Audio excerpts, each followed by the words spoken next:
복된 소식 아름다운 소리 AM 1590kHz 시카고 기독교 방송입니다.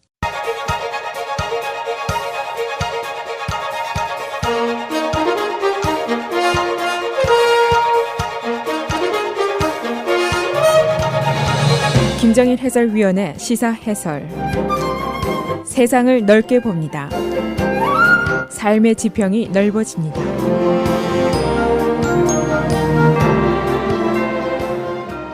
시사해설입니다. 공화당 상원의 의료안 결국 실패를 했습니다. 어젯밤 늦게 2명의 공화당 상원의원이 새 의료안에 대한 반대 의사를 공개적으로 천명했습니다.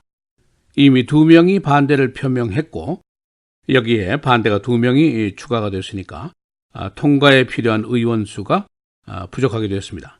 그래서 공화당의 7년의 약속, 또 트럼프 대통령의 최우선의 약속이 결국 실패로 귀결이 됐습니다. 트럼프 대통령이 어제 트윗을 통해서 지금 오바마 케어의 철폐를 먼저 하고 나중에 대체안을 마련하자 하는 주장을 거듭했습니다만 이것도 성공할 가능성이 거의 없습니다.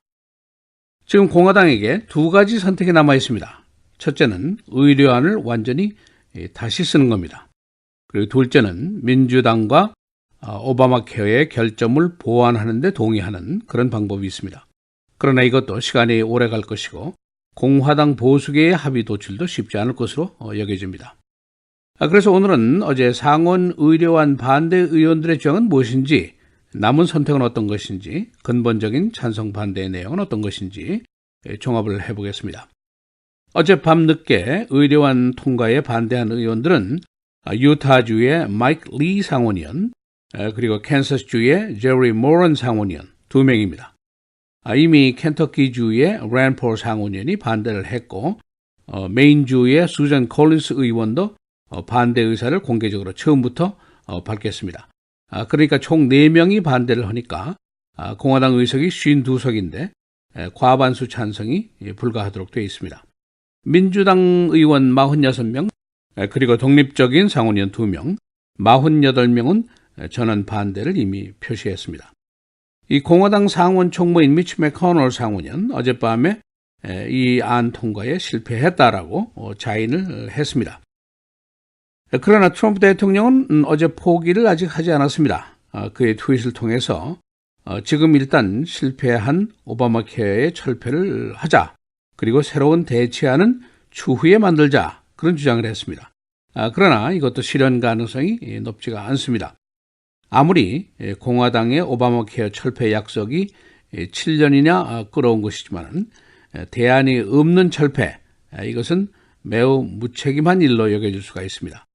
일단 오바마 케어를 철폐를 하게 되면 당장 수백만 명의 보험 혜택이 끊기게 되고, 그리고 보험 회사라든가 의료 마켓 전체가 혼란에 빠지게 될 수 있습니다. 반대 의원인 마이클 리 의원의 주장입니다. 오바마 케어에 있는 그 텍스도 그대로 남아있고 중산층에 대한 보험료 인상 억제안도 충분하지 않지 않느냐, 그리고 오바마 케어에 대한 규제도 그대로 있고 찬성할 수 있는 여지가 없다, 그렇게 주장을 하면서 반대를 했습니다. 그런가 하면 제리 모런 의원은 의료비 상승 억제 방안이 전혀 부족하다, 그런 주장을 펴면서 역시 반대를 했습니다. 민주당의 척 슈머 상원의원 총무, 공화당이 2번에 걸친 시도에도 불구하고 의료안 통과에 실패를 했으니까 이제는 오바마 케어 철폐를 중지하고 범정당적인 새 의료안을 제정하자 하고 제안을 했습니다. 공화당이 새로 시작을 하면서 보험료 상승을 억제하고 보험 의료 마켓에 안정을 시킬 수 있는 새 방안을 만드는데 오바마 케어를 보완을 통해서 하자, 그런 제안을 했습니다. 오바마 케어 2010년에 제정이 되었습니다만 당장 2천만 명의 무보험자를 구제를 했고 pre-existing condition 환자들을 구제했고 26살 이하의 자녀들 보험이 커버가 됐고, 그래서 그동안 지지도가 높아졌습니다. 인기도 많이 올라갔는데, 그러나 이제 문제점도 역시 있습니다. 보험료, 그 프리미엄이 계속 올라간다는 것, 그리고 병원이라든가 보험사 측의 거부가 늘어난다는 것, 이렇게 오래 지속이 될수록 불안정이 계속될 것이라는 예상이 나왔습니다. 그러니까 민주당 측에서는 오바마 케어가 완전하지 않다는 것을 시인을 했습니다. 그러니까 이것을 없애는 것보다는 보완을 통해서 해결을 하자, 그런 주장을 계속했었습니다. 그러나 공화당 쪽에서는 이것이 보완을 해서 해결될 문제가 아니고 완전히 새롭게 해야 된다, 우리에게 근본적인 생각의 차이가 있다, 이제 그런 주장을 했었습니다.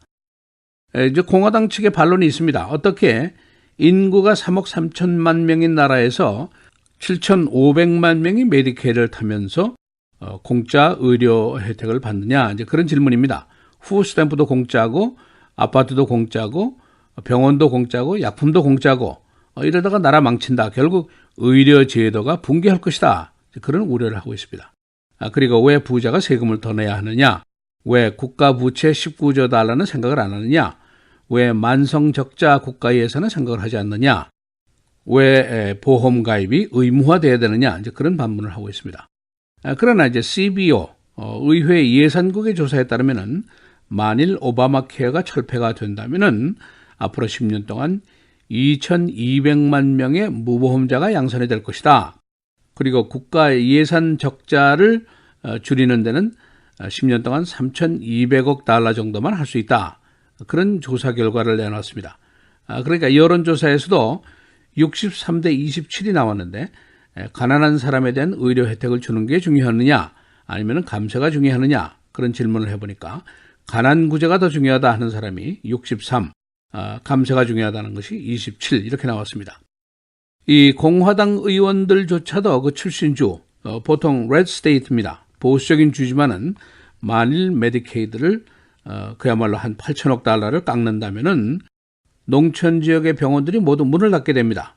그리고 가난한 사람들의 의료 혜택이 모두 몰수가 됩니다. 그러니까 지역구의 반발이 강력했습니다. 그러니까 공화당 하원에서는 이 안이 통과가 이미 됐습니다만은, 그러나 상원에서 1차 시도가 불발에 그쳤고 2차 시도를 통해서 개정안을 마련해서 제시를 했습니다만은 당내에서 2명이 반대를 했습니다. 그래도 공화당 지도부에서는 강력하게 추진을 하겠다 하고 푸시를 했습니다만은 갑자기 존 맥케인 의원이 금년에 80세입니다. 수술을 해서 입원을 하게 됐습니다. 한 표가 새롭죠. 이 표가 없으면 통과가 안 되니까 일단 연기를 했습니다. 그런데 이제 정치권에서는 연기를 하면 할수록 중간에서 지금 결정을 하지 못한 의원들이 반대쪽으로 갈 공산이 크다, 그런 예상을 했었습니다. 이것이 이제 어제 맞아 떨어졌는데, 어제 밤에 돌연히 2명의 상원의원들이 더 반대를 하고 나섰습니다. 그래서 이제 공화당의 새 의료안 통과는 거의 물 건너갔다고 볼 수가 있습니다. 이제 새로운 시도를 하면은 시간이 꽤 오래 걸리게 되는데, 그 밖에 중요한 안건들이 지금 줄줄이 대기를 하고 있습니다. 감세라든가 인프라스트럭처라든가 예산안 통과라든가 이런 어려운 안건들이 잔뜩 밀려 있습니다. 또 트럼프 대통령 측에서는 지금 러시아 스캔들 때문에 에너지를 많이 쓰고 있고, 그래서 북핵 문제도 요즘은 쑥 들어간 느낌을 주고 있습니다. 시사해설 김재일입니다.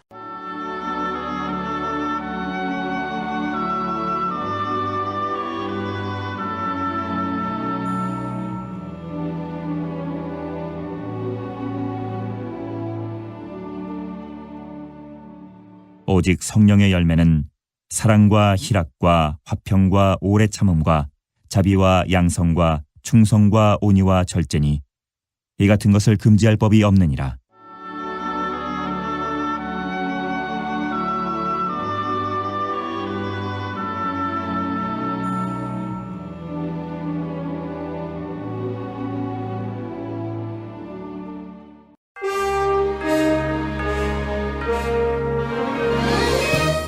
헤드라인 뉴스입니다. 공화당 상원 의료안이 실패했습니다.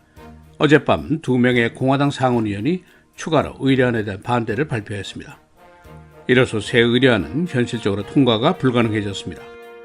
트럼프 대통령은 오바마 케어를 먼저 철폐하고 추후에 대치안을 마련하자는 주장을 했습니다. 하원이 2천억 달러의 연방 예산 삭감안을 마련했습니다. 이는 세금 개혁을 염두에 둔 예산안의 성격을 갖고 있습니다.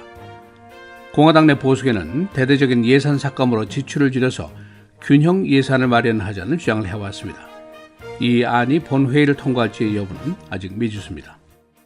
미네아폴리스 경찰의 민간인 사살 사건, 경찰이 조사에 나섰습니다. 2명의 경찰관이 911 신고를 한 오스트레일리아 여성을 총으로 쏘아서 숨지게 했습니다.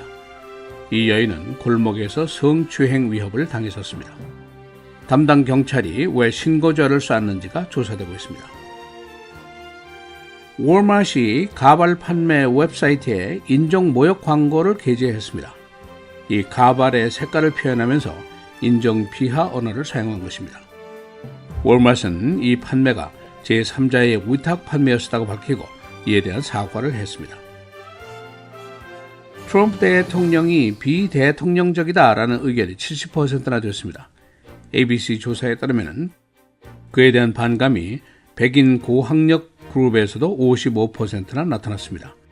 그의 트윗에 대해서는 68%가 부적절하다, 65%는 모욕적이다, 52%는 위험하다는 반응을 보였습니다.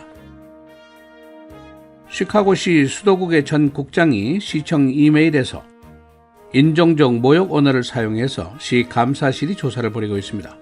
폴 한슨 전 국장, 그의 개인 목적의 시 이메일 사용에서 독립절 총기 사건을 사파리, 사냥에 비유했었습니다.